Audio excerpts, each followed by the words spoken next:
चलिए भाई, सारे बच्चे जितने भी यूपीएससी वाले हैं, स्टेट पीसीएस वाले हैं, जैसे आईएएस वाले, स्टेट पीसीएस वाले, वो कृपया थोड़ा ध्यान दीजिएगा।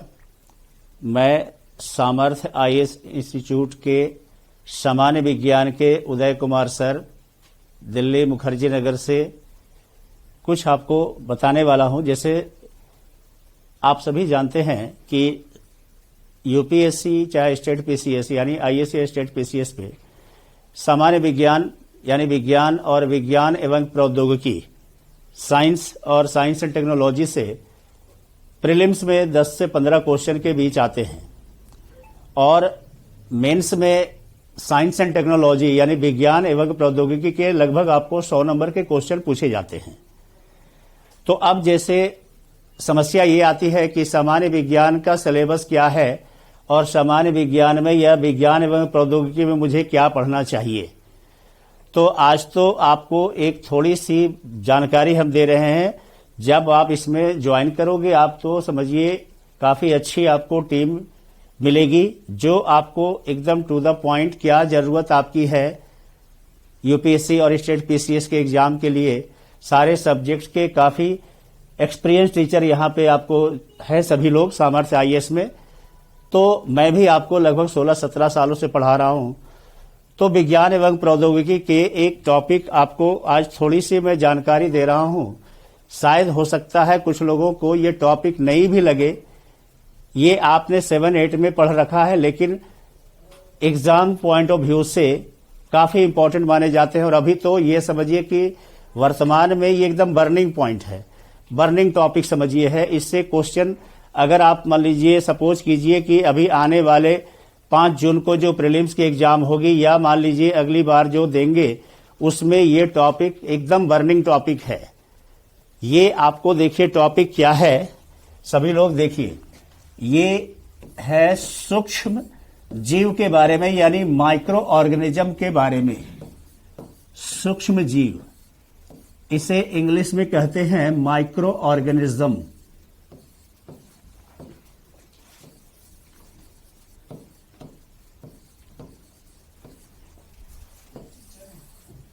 तो माइक्रो ऑर्गेनिज्म में जैसे कई सूक्ष्म जीवों के बारे में पढ़ना होता है।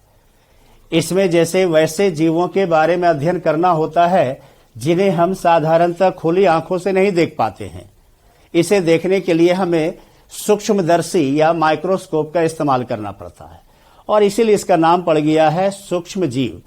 इसमें एक आपको है विषाणु के बारे में अध्ययन किया जाता है यानी वायरस के बारे में। विषाणु, ये आपको इंग्लिश में वायरस। अभी तो आप सभी जान रहे हैं ये काफी बर्निंग टॉपिक है। वर्तमान में विषाणु यानी वायरस से पूरे विश्व तबाह है। पूरे विश्व में महामारी आपको जो ये फैली हुई है कोरोना महामारी, तो सभी को पता है आपको ये कोरोना महामारी जो है विषाणु जनित रोग है, वायरस से होने वाली बीमारी है। विषाणु एक्चुअली होता क्या है, क्या इसे सूक्ष्म जीव तो है, ठीक है, खुली आंखों से नहीं दिखता है, तो क्या इसे सजीव माना जाए या निर्जीव माना जाए या दोनों के बीच की कड़ी माना जाए। तो जब तक मान लीजिए विषाणु किसी प्राणी के शरीर में नहीं गया है या पेड़ पौधों में मान लीजिए नहीं गया है, तो ये जब तक बाहर है, समझिए वायुमंडल में है, हवा में है, तब तक तो ये निर्जीव माना जाता है। निर्जीव होता है यानी सक्रिय नहीं है, इनएक्टिव है।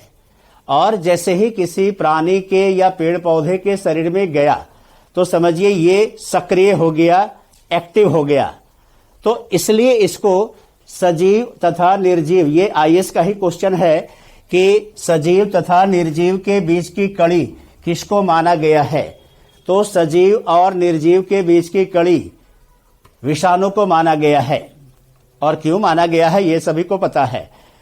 हवा में मान लीजिए वायुमंडल में विषाणु जो होते हैं वो सामान्यतः कौन से आकार के होते हैं? आकार तो कई है।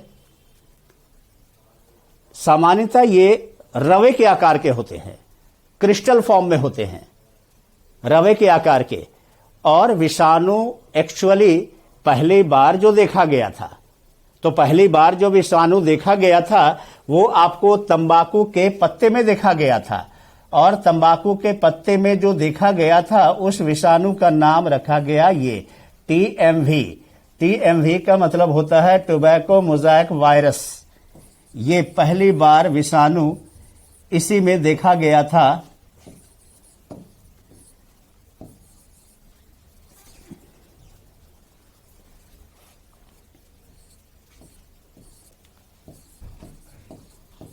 टोबैको मोज़ेक वायरस इसका है, और इसे देखने वाले कहिए या खोजने वाले जो वैज्ञानिक थे उनका नाम था इवान वोस्की।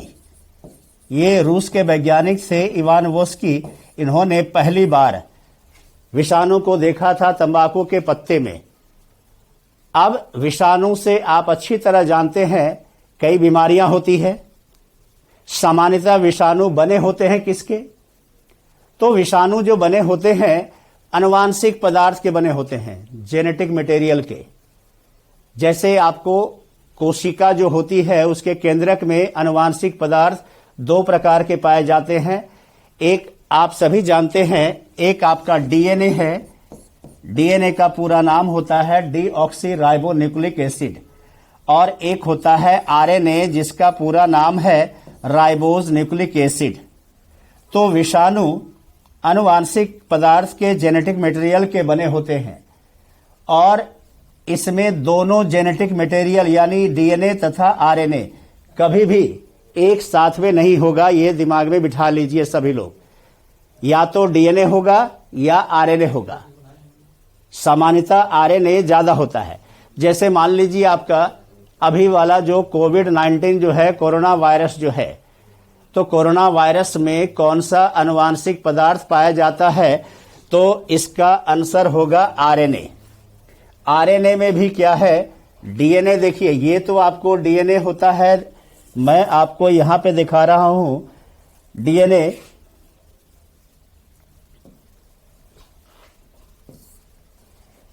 गौर से देखिए यहां पे डीएनए तो आपको है द्विकुंडलीय संरचना होती है, इसको बोलते हैं डबल हेलिक्स स्ट्रक्चर, इस प्रकार का। ये आरएनए जो है वो आपको द्विकुंडलीय और एक कुंडलीय यानी दो सूत्री और एक सूत्री दोनों प्रकार के होते हैं। तो अभी जो वायरस आपको है, जैसे मान लीजिए कोरोना वायरस, इसमें आनुवांशिक पदार्थ कौन सा है? तो आरएनए है। और आरएनए कौन सा आपको है? डबल वाला यानी डबल हेलिक्स वाला, द्विकुंडलीय वाला है, या एक सूत्री वाला है, सिंगल हेलिक्स वाला है। तो याद रखिएगा इसमें एक सूत्री वाला आपको, ये सिंगल हेलिक्स वाला एक सूत्री आरएनए है कोरोना वायरस में। तो अब सभी जानते हैं कि विषाणु क्या है, खतरनाक बीमारी। आपको कई प्राणियों में विषाणु के द्वारा आपका बीमारियां होती है, और विषाणु कई एनिमल से, कई प्राणी से निकल करके आपको समझिए मनुष्य के शरीर में चला जाता है। मैन टू मैन आपका ट्रांसमिट होने वाला, यानी आदमी से आदमी में जाने वाला कुछ विषाणु है। और जैसे कोरोना वायरस आपको है जो आदमी से आदमी में ट्रांसमिट हो सकता है। विषाणु से मैंने बोला कि कई बीमारियां होती है। तो पहली बार जो विषाणु से बीमारियां आपको जब होना शुरू हुआ, तो एक बीमारी है जो नाम आप जानते हैं अच्छी तरह से। ये बीमारी देखिए चेचक बीमारी, ये इसको इंग्लिश में क्या कहते हैं? Pox disease. तो चेचक विषाणु जो है, विषाणु जनित रोग है चेचक बीमारी। ये भी एक समय में महामारी हुआ करती थी। तो पहली बार जो टीके का आविष्कार किया गया, पहली बार जो वैक्सीन बनी थी, वो आपको इंग्लैंड में ये बीमारी चेचक की शुरुआत हुई थी। और चेचक बीमारी की शुरुआत जो हुई वो गाय से हुई थी शुरुआत। तो गाय से शुरुआत हुई तो इस बीमारी का नाम पड़ गया काउपॉक्स बोला गया। और काउपॉक्स बोला गया तो पहली बार जो वैक्सीन बनी थी वो आपको समझिए वो गाय के लिए बनाई गई थी। टीके जो बनी थी आपको पहली बार वो गाय के लिए बनी थी, चेचक बीमारी की बनी थी। और इससे यानी समझिए वैक्सीन का आविष्कारक, टीके बनाने वाले वैज्ञानिक जो थे उनका नाम एडवर्ड जेनर था। ये एडवर्ड जेनर तो जैसे एक आपको आईएएस का ही क्वेश्चन है, पूछा गया है vaccine refers to which animal, यानी टीके से कौन सा जानवर का बोध होता है। ऑप्शन में मान लीजिए दिया हुआ आपका है घोड़ा है, उसके बाद एक ऑप्शन गाय है, एक आपको भैंस है, एक आपको बकरी है।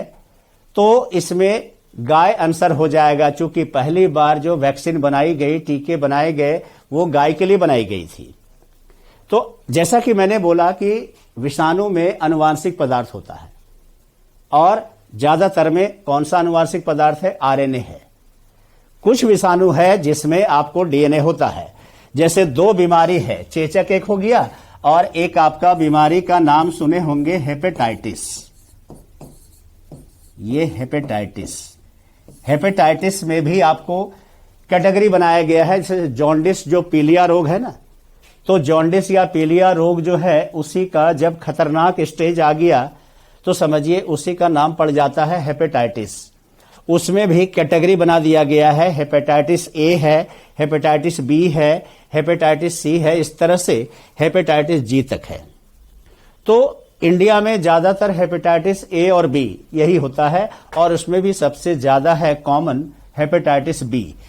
तो ये चेचक और हेपेटाइटिस, इन दोनों का जो वायरस है, इन दोनों का वायरस, इसमें डीएनए पाया जाता है, डीएनए। और बाकी जो वायरस होते हैं उसमें आनुवांशिक पदार्थ रहता है आरएनए। अब जैसा कि मैंने बोला कि कभी भी ये दोनों आनुवांशिक पदार्थ विषाणु में, वायरस में एक साथ में नहीं पाया जा सकता है, एक ही रहेगा, या तो डीएनए रहेगा या आरएनए रहेगा। और अधिकांश में कौन सा आरएनए है? एक सूत्री वाला आरएनए, सिंगल हेलिक्स वाला आरएनए पाया जाता है। और आरएनए वायरस को, यानी आरएनए विषाणु को एक और नाम दिया गया है, आरएनए विषाणु रोटा विषाणु, यानी रोटा वायरस भी कहलाता है। तो अब ये बच्चों को आप सुनते होंगे अक्सर कि रोटा वैक्सीन लगाया गया है। तो जैसा कि मैंने बताया कि अभी आपको विषाणु के बारे में, जैसे ये सामर्थ्य आईएएस से मैं अपना नाम बता चुका हूं, सामान्य विज्ञान के या विज्ञान एवं प्रौद्योगिकी कहिए, उसके सर उदय कुमार सर, मैं आपको विषाणु के बारे में बता रहा हूं। और विषाणु, जैसा कि मैंने बोला कि अधिकांश विषाणु क्या है? हानिकारक है, लेकिन एक विषाणु है जो काफी लाभदायक है, काफी यूजफुल है, एक विषाणु। और उस विषाणु का नाम देखिए क्या है। उस विषाणु का नाम है, ये देखिए आपका हिंदी में तो उसका नाम है, लाभदायक वाला बता रहा हूं, एक ही विषाणु है जो लाभदायक है, उसका नाम है जीवाणु भोजी विषाणु। जीवाणु भोजी विषाणु इंग्लिश में कहते हैं इसको, इसी को इंग्लिश वाला भी नाम हिंदी में लिख देते हैं,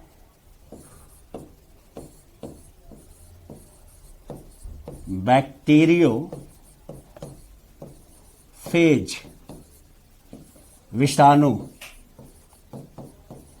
अब इसका नाम से क्लियर हो रहा होगा कि जीवाणु भोजी विषाणु है, बैक्टीरियोफेज वायरस है, और इसकी संख्या ज्यादा होती है गंगा के पानी में। गंगोत्री से, जहां से गंगा निकलती है, वहीं पर यह विषाणु पाया जाता है। यानी जहां से गंगा निकलती है आपको गंगोत्री से, वहां से यह विषाणु गंगा के पानी में चला आता है, और ये गंगा के पानी में जीवाणु को पनपने नहीं देता है, बैक्टीरिया को पनपने नहीं देता है। अगर पानी में मान लो जीवाणु या बैक्टीरिया नहीं पनपे तो आपको समझिए कि पानी कभी खराब जल्दी होगा ही नहीं। तो आप अच्छी तरह जानते हैं कि गंगा का पानी साल 2 साल भी घर में रख लीजिए, खराब नहीं होगा, क्योंकि गंगा के पानी में ये वाला विषाणु है, वायरस है, जिसका नाम है जीवाणु भोजी विषाणु। अगर मान लीजिए गंगा नदी किसी दूसरी नदी में मिल जाती तो उसका भी पानी हो जाता इस तरह का। तो आप अच्छी तरह जानते हैं कि गंगा नदी किसी दूसरी नदी में नहीं मिलती, ये सीधे जाकर के बंगाल की खाड़ी में मिल जाती है और उसी जगह का नाम आपको सुने होंगे गंगा सागर है। हिंदू में ये आपको कहा जाता है कि सारे तीर्थ बार बार, गंगा सागर एक बार।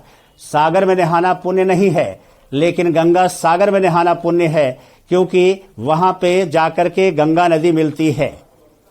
तो अब समझ में आ गया होगा सभी को, थोड़ी बहुत तो समझ में आया होगा कि विषाणु होता क्या है, वायरस होता क्या है, और विषाणु के द्वारा जो बीमारियां होती है वो आपको अक्सर देखते होंगे कि उसके लिए नया अगर मान लीजिए महामारी आई है तो उसके लिए टीके का आविष्कार होता है, बाद में आपको इसके लिए कई दवाएं फिर निकलेगी।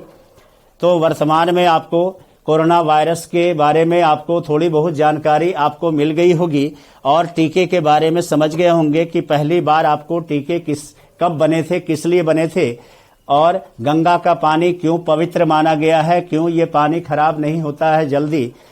तो ये तो आपको थोड़ी बहुत समझिए हल्की फुल्की जानकारी सामर्थ्य आईएएस के तरफ से ये आपको दी गई है।